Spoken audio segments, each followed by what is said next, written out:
These are the punctuation symbols that we use. We have a period, which is just a little dot, a question mark, an exclamation, it's the line with the dot, and a comma. We also use an apostrophe, that is like a comma in the air, a colon, that's 2 dots, and quotation marks. Those are like 2 commas next to each other. Like we said before, we have 4 different types of sentences. We have declarative, imperative, interrogative, and exclamatory.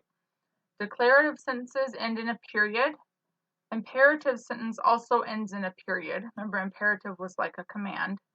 Interrogative, those are questions, so they end in a question mark. And exclamatory end in an exclamation mark. Now, what do we use commas for? One example is in a series. It's used to separate 3 or more items or people, basically 3 or more nouns, because it doesn't just have to be an item. So like in this sentence, Tim, John, and Andrew played baseball. We separate them with commas. Tim, comma, John, comma, and Andrew. We don't put a comma after the and we don't put a comma after the Andrew. We just put it after the first 2 items. Now, if you have a list of 4 items, then you put it after the first 3 items. You just don't put a comma around the last item with the and. We bought a new grill, cooked out, and enjoyed the warm weather. This has a list of 3 things.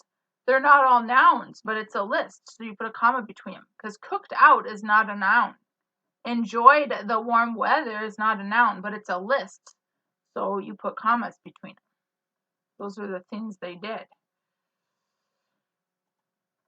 Okay, now we put commas in the date. We separate the day from the year. So for example, my birthday is May 5th, comma, 1980. So we put the comma after the date. Otherwise, you're going to have a 5 and a 1980 next to each other, and it starts to look like one big number, and it's confusing. So the comma really helps to just separate it out when you read it, so it's nice and clear. When you forget to put punctuation in your writing, it doesn't make it nice and clear. It's hard to tell when you end the sentence and when you start a new one. It's hard to tell when you pause and all that stuff. Okay? Comma also separates a month from the year. So if you don't put any date, you don't put the exact day of the month, and you just say, I was born in May 1980, you put a comma after the month. It also separates seasons from the year. My birthday was in the spring 1980. Okay, we use commas in an address. Okay, we separate the street and the city. My friend lives at 213 Elm Street, Miami.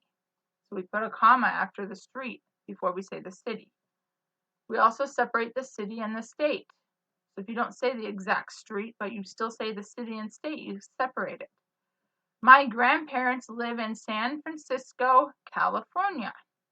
We do this all the time when we refer to where we live. We say, we live in Great Falls, comma, Montana. Okay? It also separates a city and a country. My father's taking us to Tokyo, Japan. Okay? Now apostrophes, they show ownership.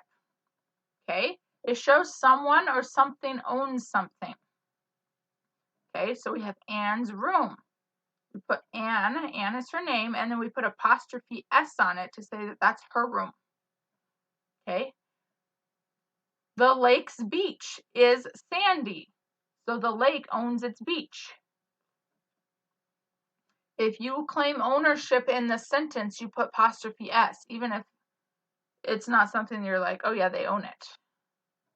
You don't think of the lake as owning its beach, but in the sentence, it owns the beach, so you put apostrophe S. Okay? Okay, now the examples I gave you on the last slide were for singular ownership. It was one thing, okay, and that's just apostrophe S on the end. Now, if it's plural ownership, you put S and then you put your apostrophe. Okay, for example, Emma's doll. Emma is one girl and she owns the doll. So we put Emma apostrophe S.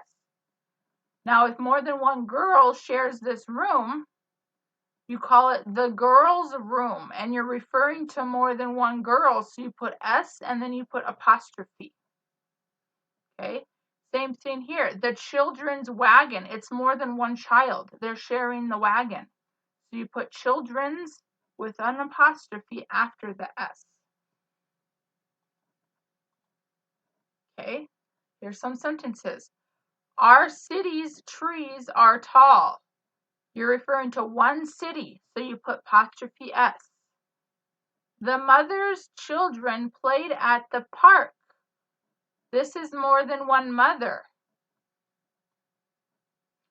If you said my mother's children, then you'd put apostrophe S instead of S apostrophe. But because we're talking about several mothers that are probably sitting at the park watching their kids play, it's plural. So you put S and then you put apostrophe. The clock's hands were black. This is referring to one clock. So it's apostrophe S. Okay. Now we also put apostrophe in contractions.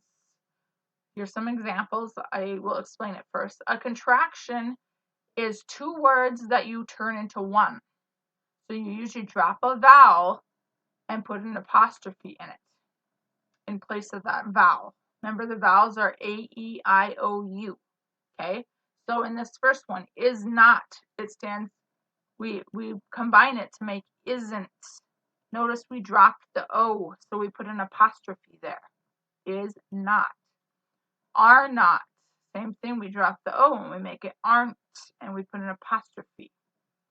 Was not. Wasn't. We drop that O, put an apostrophe. Were not. Weren't. Again, drop the O. Do not. Don't. And they will. They'll. Okay, that one you didn't just drop a vowel, you dropped the W and the I. They'll. Okay. He will. He'll. Again, we drop the WI. I will. I'll. You will. You'll. She will. She'll. It will. It'll. And we will. We'll. Okay, I think we got more. Could not. Couldn't. Will not. Won't. We have.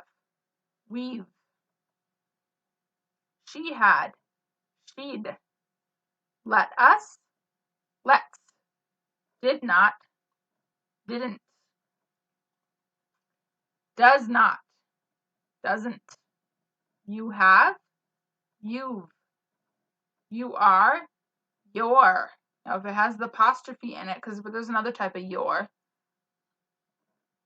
but this one is the one that stands for you are, if you put apostrophe in it. If you said your bike is red, it's not you are bike is red. That's it showing ownership. That's your. But this your stands for you are. You will. You will. We are. Were. Would not. Wouldn't. There's supposed to be a T there. We can't see it. Were not. Weren't. Okay? Now we're going to go on to colons. We use these in time. They're used between the hour and the minute. 7:15. 8 o'clock. Our family eats dinner at 6:30. Okay, now we're going to go on to quotation marks. These are used when someone's talking. They're used in pairs. You never just see one set. You should see both pairs. Must have an opening and closing set. So in this case, it's just one word. Hello. We put quotes around both of them. Dad said. Notice we put the comma inside of the quotes. Please come with us, Mother said. Usually when you say so-and-so said, you always put a comma before you say the person who said the words. Okay? And it goes inside the quotes. My parents smiled. We have a new puppy for you. Okay? This is what the parents said. So that the mark that goes with that sentence go inside the quotes. So, and notice we have both sets here, the opening and the ending. Okay, we put a comma after greeting and closing a personal letter. Okay, dear grandmother, comma, now you're going to talk to your grandmother. It looks like we wrote it out here. Thank you for coming to see my swim meet. I could hear you cheer for me. Love, Mark. We also put a comma after what he said at the end. Love, comma, Mark. Okay. Now what if it's a business letter? You don't put a comma at the beginning. This is to someone you don't really know very well, but you're writing them a letter. Dear Mayor Gilbert. We put a colon there. Thank you for coming to our school. We learned a lot about your job as mayor. Sincerely, Leah Sanchez. After sincerely, you put a comma. Okay. Okay, now what about around titles? We put quotation marks when we refer to a title in our writing. So it's used around titles of short stories, songs, and poems. The Old Lady on Elm Street. This Land is Your Land. It's a song. My Pet Pony. This is a poem. Okay. Now we're going to talk more about titles. Because those things were just like poems and small things. What if it's the title of a main book? You underline it if it's in your writing that you handwrite. You italicize it. I italicize this word so you can see. You italicize it if you're using a computer. So underline or italicize titles of books, movies, TV shows, newspapers, and magazines. So I put an example down here. If you were writing it out, The Wizard of Oz, you would underline it. If you were doing it on a computer, you would italicize it like it is here.